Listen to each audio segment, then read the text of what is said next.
morning Year 5 and welcome to Thursday's reading session with me, Miss Medlicott. Well, today we're going to be carrying on with The Explorer by Katherine Rundell. So you'll need to have your text in front of you. If you need to go and retrieve your book, pause the video now to do so. Okay, so our reading objectives today, we are going to be summarising the main events of chapter 11, which is called Con.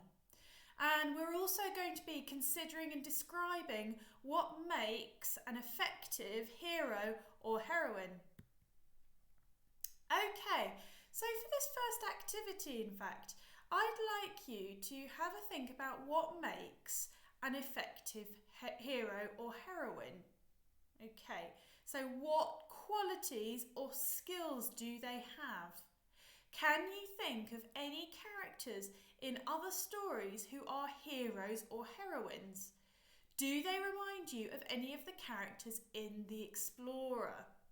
So, if I were to think about what a hero or a heroine is, a hero is the male or boy version, a heroine is the female or girl version.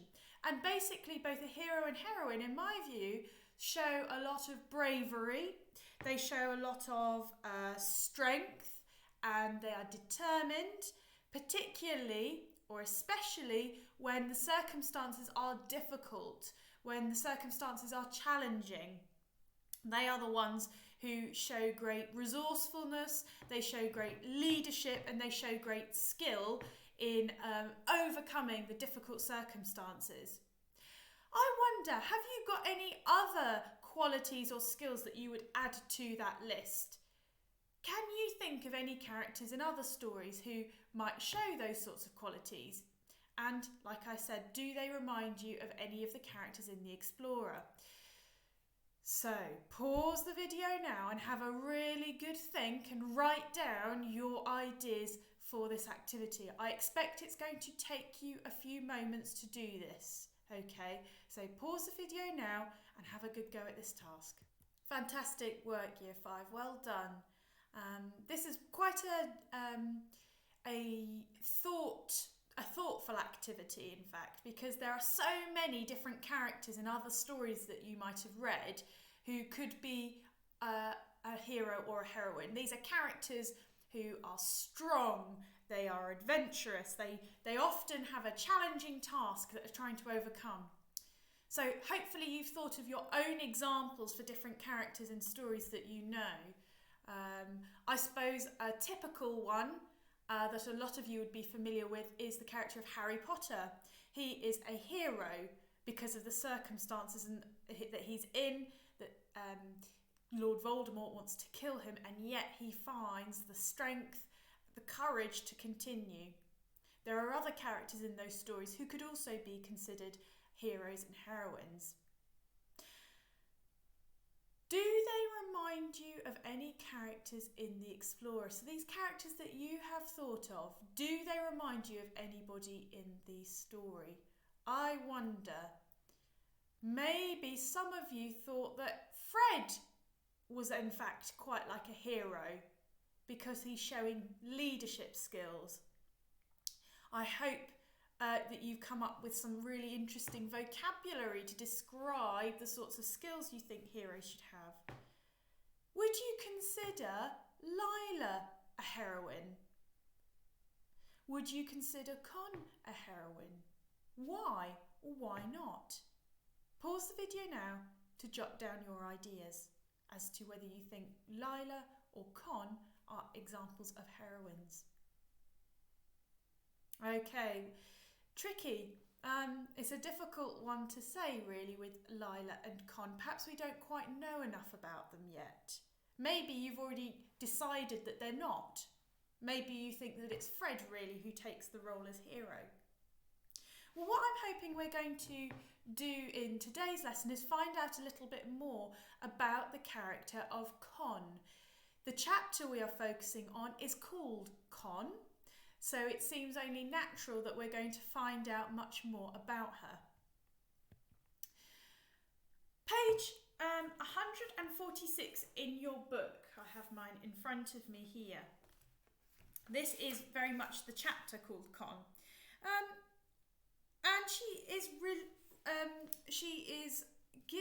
disclosing quite a lot of information about herself. And what I want us to consider is whether we think this information changes how we view her. So I'm reading from the top of page 146. Pause the video now to turn to that page. And I'm starting from the very top of page 146, which says what happened to your parents. I'd like you to follow as I read. What happened to your parents? Asked Lila. They're dead. Con's mouth hardened again and she set her jaw, as if daring them to sympathise. My mother died when I was 3, and my father was killed in the war. And then a family fostered me. But you just said they had a baby of their own, and they threw me out. So I was sent to live with my great aunt. Con gave a carefully nonchalant shrug. Nonchalant means that it's showing that you're trying to give the idea that you don't care, that it doesn't matter to you. She didn't really want me, but there were no other options. They kicked you out. They said I bullied the baby. I didn't.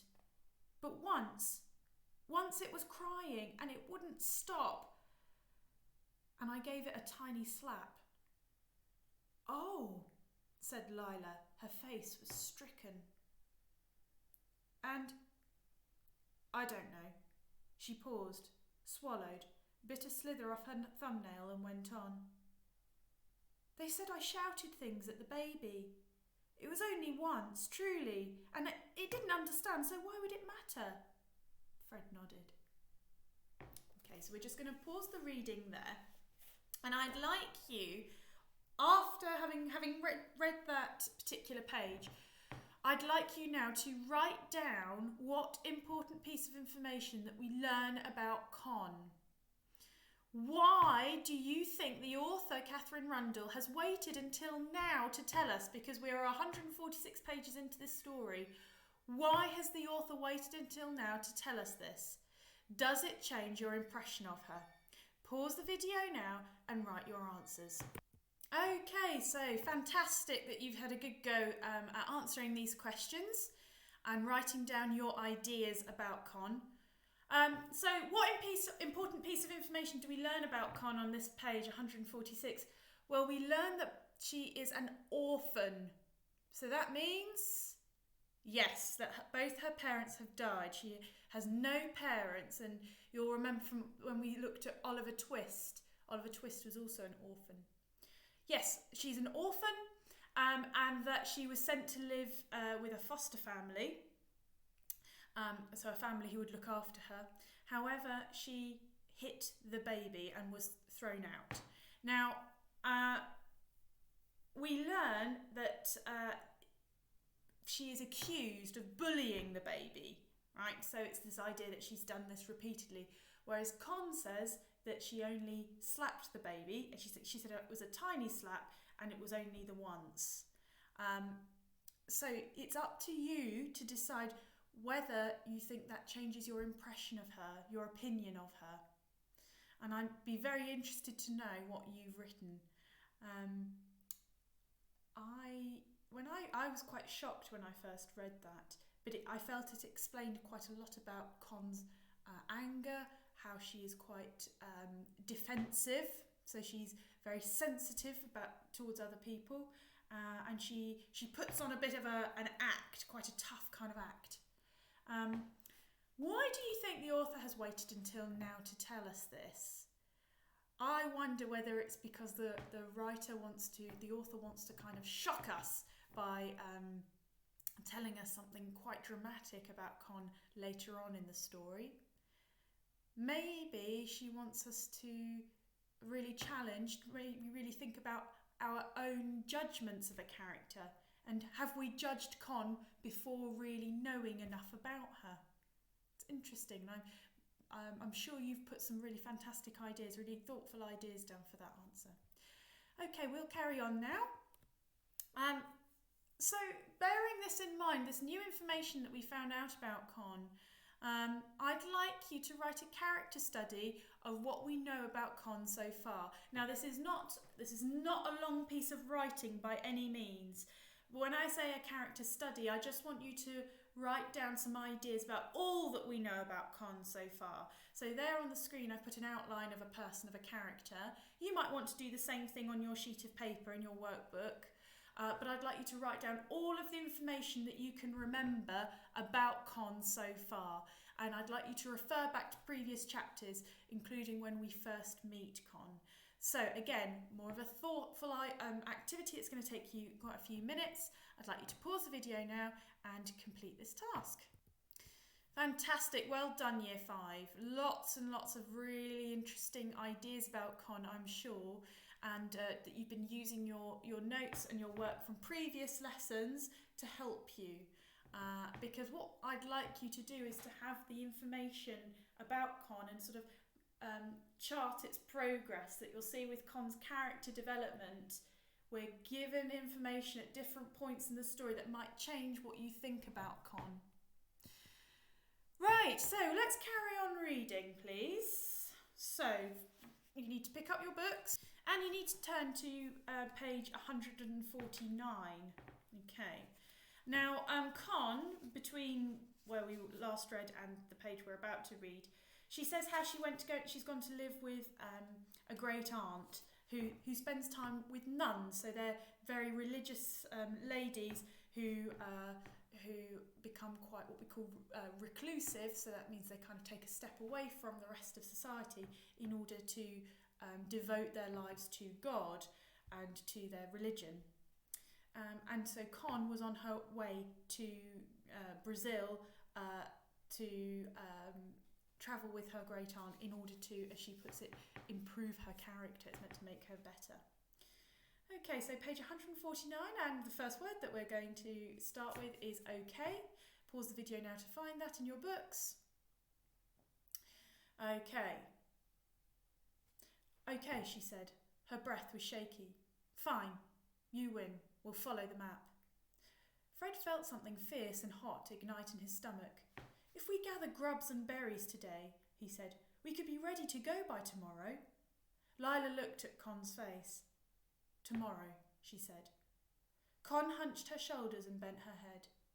It was almost a nod. So, after all that discussion and debate, Con has eventually relented. That means she's given in and she's agreed that they will follow the map. So I'd like you now to predict what you think will happen next once the children start to follow the map. Pause the video now to write down your ideas. Okay, so perhaps the map is going to lead them to a particular place. Maybe you thought that the map is going to lead them to some kind of treasure. Is the map going to lead them to danger or to safety? So many possibilities. I wonder what you thought. Well done everyone for today's work. You've worked very hard and giving lots of thoughtful ideas to your work. In tomorrow's lesson we're going to be looking at chapter 12, which is called Smoke, and chapter 13, which is called On the River. If you can read on before tomorrow's lesson, then that would be super. If not, not to worry. I'll see you all again tomorrow. Have a lovely day. Bye.